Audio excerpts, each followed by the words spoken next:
O Lord. Glory to your name, O Lord. In heaven and on earth, glory be to your name.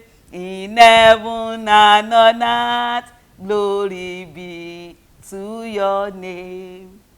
Shall we pray? Glorious God, we thank you. Blessed Redeemer, we appreciate you. The only good God that hears and answers prayers, we celebrate your faithfulness. Accept our thanks in Jesus' name. We thank you because you are constantly constant. Whatever you have done in the time past, you can do it again. You have had and answered prayers in the time past. This has encouraged us to come before you with boldness. We know you will hear it again.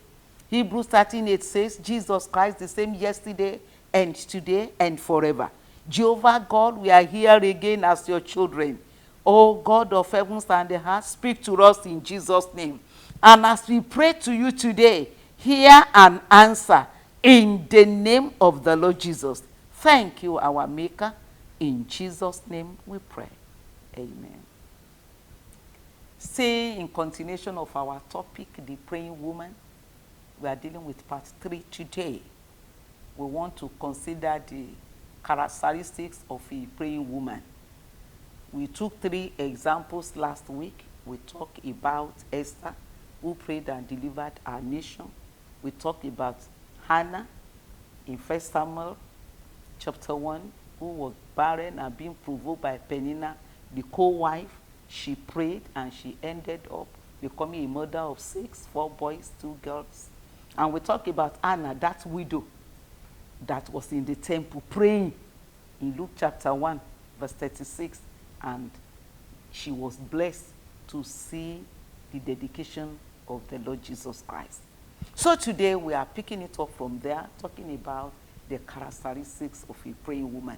Number 1, a praying woman must align her lifestyle with the word of God. Amos 3:3 says, can 2 work together except they be agreed? The God you want to pray to, your lifestyle must agree with his word. John chapter 1 verse 1 to 14. John chapter 1 verse 1 to 14 tells us that Jesus is the word. So you need to know the word so that you won't pray amiss. You won't pray off course. James 4:3 says, you pray you don't receive because you ask amiss. So a praying woman must align herself with the word. Jesus is the word. You must know the word. The word must dwell in you richly in all wisdom for you to pray and for heaven to respond. Because that passage is long, we are not going to read it. John 1:1 to 14. Just take note of that. Number 2, since prayer is a business that involves God and man, and God is holy, you have to be holy. Remember, we are saying characteristics of a praying woman. She must align herself with the word of God. 1 Peter 1:15 and 16. 1 Peter chapter 1, verse 15 and 16 made it clear to us that this, our God, is holy. And we who want to pray to him and we want him to answer must be holy. But as he which hath called you is holy, so be ye holy in all manner of conversation, because it is written, be ye holy, for I am holy. A praying woman must be ready to live a holy life. You can't afford to live a life of sin. 2 Timothy 2:19. 2 Timothy chapter 2 and verse 19 has this to tell us.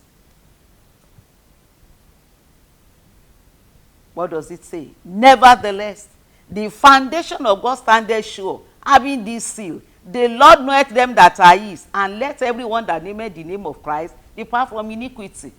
You want to be a praying woman, you can't joke with the life of sin. You are sinning, God will not hear you. you will just be making noise in the hearing of God. Any praying woman must imbibe the culture of holiness. The Bible says that naming the name of the Lord must depart from iniquity. You will say iniquity? What do you mean by that? Okay.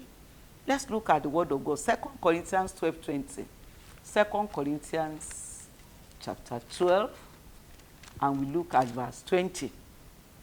For I fear lest when I come, I shall not find you such as I would, and that I should be found unto you such as you would not.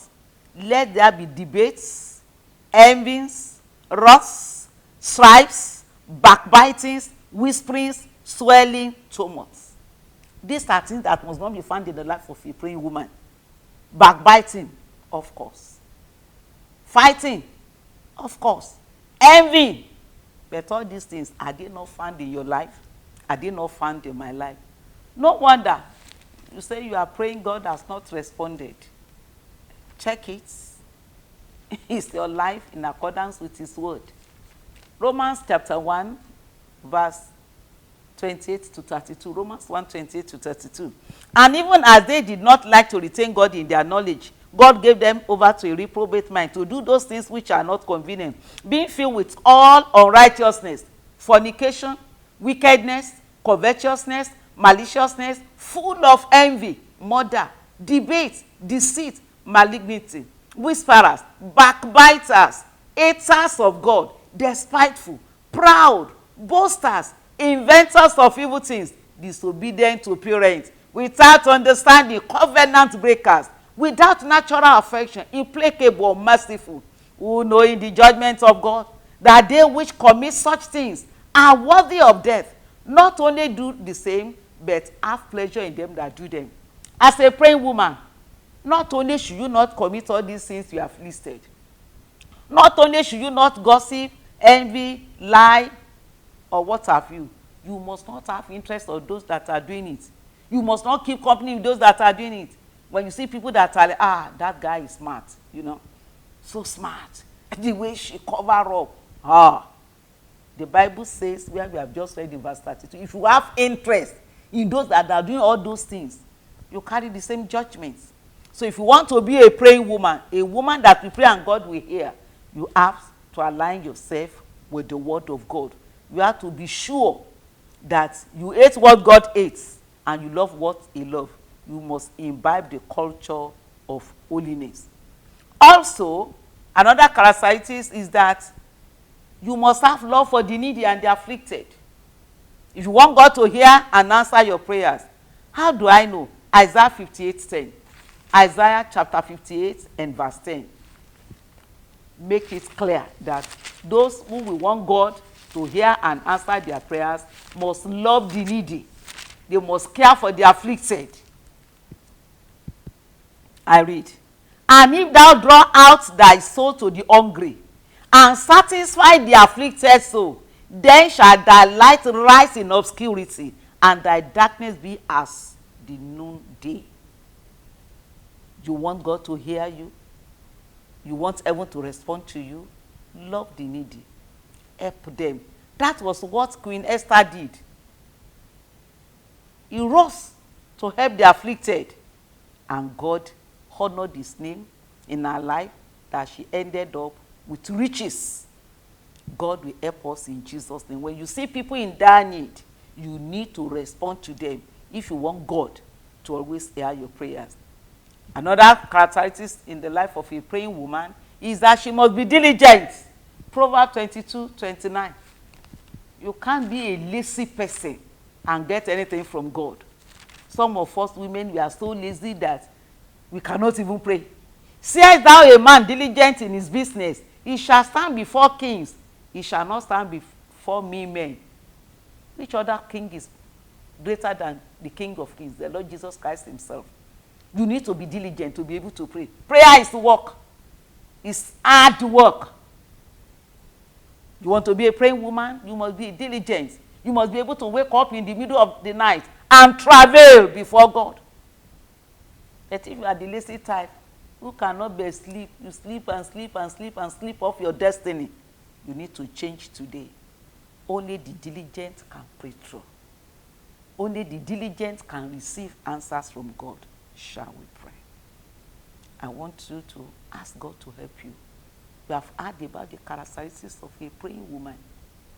We've talked about diligence. We've talked about holy living.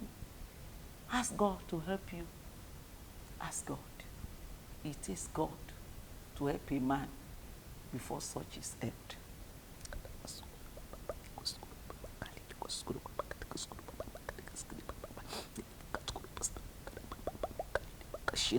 I want art for the afflicted and the needy. Lord, help me. I want to study your word. I want to align my lifestyle with your word. Lord, help me. I want to be diligent. I don't want to be lazy in the place of prayer. Lord, ignite your fire to pray in me. Thank you, Father. Lord, as many as have cried to you today, answer in Jesus' name and cause us to give testimonies. Blessed be your holy name. In Jesus' name we pray. Amen. It is done.